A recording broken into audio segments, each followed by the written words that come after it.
Okay, picture this.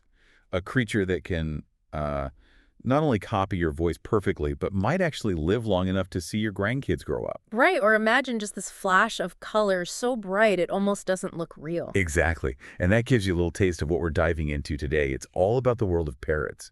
We've got this list from 10mosttoday.com. Hmm. They're 10 coolest parrots in the world. Yeah, and it's more than just, a list of pretty birds. We're going to explore what really makes these 10 species stand out. So like where they come from, what's unique about them. Exactly, why we find them so fascinating. The idea is to pull out the really interesting bits, the core insights, without getting too bogged down in super technical stuff. Got it. So let's kick off with number 1 on their list, the scarlet macaw. I mean, when you think parrot, this is probably the one, right? That amazing red color. It really is iconic, but there's more to it being cool. Okay. Well, besides the colors, which are stunning, it's actually the largest macaw species out there. The largest. Wow. Yeah, and they can live well for a really long time, often up to 50 years if they're cared for well. 50 years? Think about that, 50 years.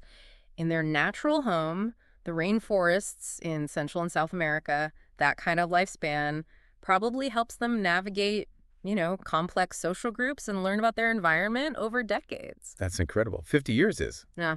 That's not just a pet. That's a serious long-term companion. I bet they're loud too, matching that size. That's a pretty safe bet. They are known for being quite vocal. Uh-huh. In the wild, those loud calls are vital, right? For talking across distances in the jungle.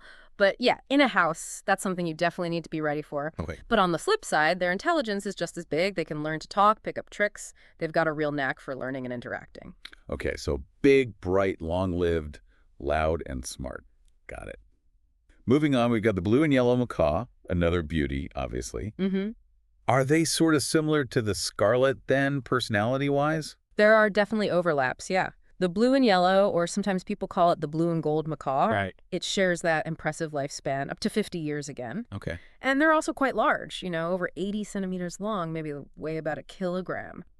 And just like the scarlets, they have that amazing ability to learn speech. They can build up pretty big vocabularies. So it seems like these big macaws kind of share this mix. Amazing looks, long lives, and they can learn to talk. That's a good summary. Now the next one, hyacinth macaw. That just sounds huge. Oh, it is. It really is. It comes from Central and Eastern South America. Right. And the hyacinth macaw, it's the longest parrot species in the world, about a meter long. A meter. Seriously? Like 3.3 feet, taller than a lot of toddlers. Wow. It's the biggest macaw and the biggest flying parrot species there is. Imagine the wingspan on that. Incredible. A gentle giant, maybe? It's hard to imagine something that big. Okay, let's switch gears a bit to a bird that's really famous for its brains, the African gray. You hear all these stories. And honestly, most of those stories are pretty accurate. Yeah. You find them in the rainforests of West and Central Africa, and they're consistently ranked as one of the most intelligent birds, period. What do they eat to power that brain? Their diet is mainly things like palm nuts, seeds, fruits, leafy stuff. But what's really amazing isn't just that they mimic sounds. Right. It's that they often seem to grasp the context of words.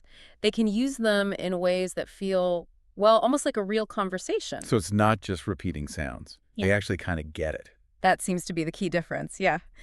And it's not just stories people tell. There are studies showing they're good at problem solving, even basic reasoning. Yeah. And the source material mentions their reputation as pets, too. A lot of owners say they're surprisingly gentle, easy to handle, actually good family pets, even compared to other smart parrots that can be a bit more difficult. That's interesting. You might think super intelligent means super demanding. Sometimes, but apparently not always with the grays. Okay, now let's swing to the other end of the size scale, the cockatiel. Lots of people know this one as a pet. Right, yeah.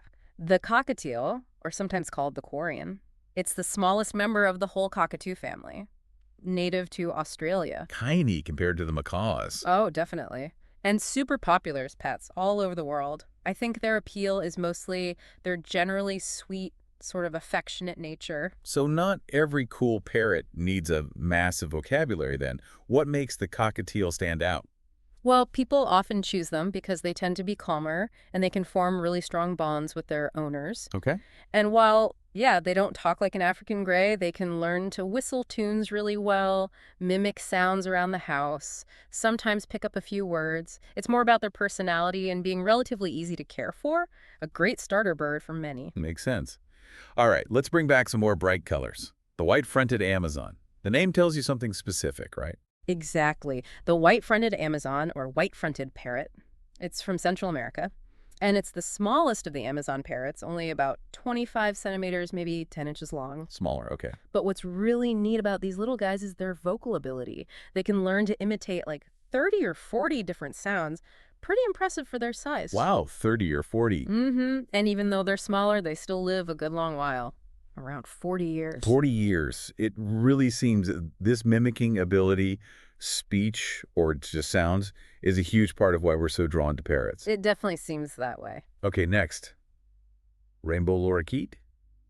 Sounds like it lives up to the name. It absolutely does. It's a medium-sized parrot, maybe 25, 30 centimeters, 10, 12 inches. And it is just a burst of color. Yeah. Seriously. Blues, greens, reds, yellows.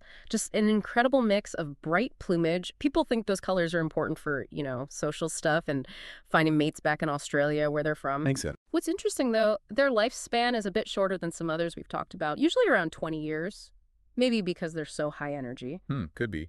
20 years is still a fair amount of time, though. Yeah. Now, lovebirds. Specifically, Fisher's lovebird, but the list mentions all of them. What's the deal with this group? Right, so Fisher's lovebird is named after Gustav Fischer, a German explorer. They were found back in the late 1800s. Okay. They originally come from parts of Africa and Madagascar, but lovebirds in general, including Fisher's, are really popular pets everywhere. They also live about 20 years, typically. And the name lovebird comes from their strong pair bonds. They get very attached, often seem inseparable, hence lovebirds. Ah, okay. Another plus is they tend to be quieter than a lot of the bigger parrots. That can be a really big deal if you live in an apartment or just prefer less noise.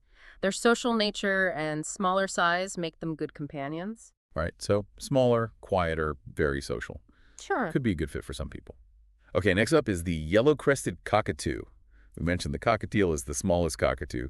What about this one? The yellow-crested is medium-sized, grows to about 34 centimeters, maybe 13 inches, and its look is really distinctive. Mostly white feathers, but this amazing bright yellow crest on its head. Oh, yeah. Yeah, it's fan-shaped, and they can raise it or lower it depending on their mood. It's really striking to see.